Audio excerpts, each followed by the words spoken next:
how does an overhead valve engine actually work? So this is a cylinder head off of a V8 engine.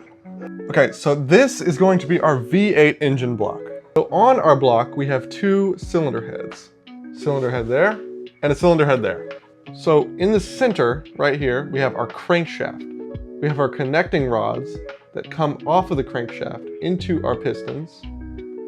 And we have combustion chambers. So we have our connecting rods and our pistons, and these sit inside of our combustion chambers. Then have our intake valve and exhaust valve. Same thing on the other side.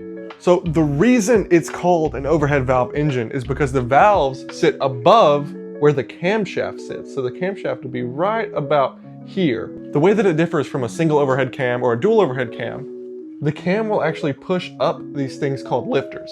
So the lifters sit on the cam lobes. The cam pushes up the lifters then push up what's called a push rod, and push rods can be pretty long. In between the valve and push rod here, we have this thing called a rocker.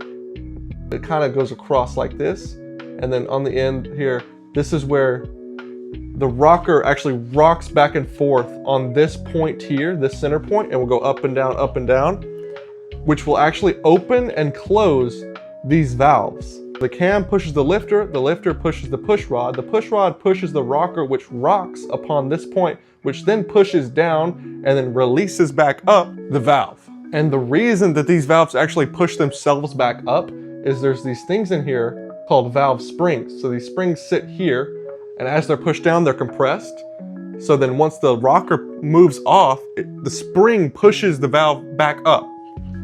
Okay, so our valve is on the inside of this spring here, and this is the rocker. And you can see how it would rock back and forth. Obviously, they're not gonna be this loose when they're set up. They will be tightened down. And then we have our push rod right here. So our push rod will come up through this hole in the cylinder head and then push up right here on this point here. So as the cam pushes the push rod up, the rocker will push down on the valve and then open the valve. And then as it comes back down, this spring here will push against the cylinder head, closing the valve. Thank you so much for suggesting this topic. If you have anything else that you'd like explained, let me know down below.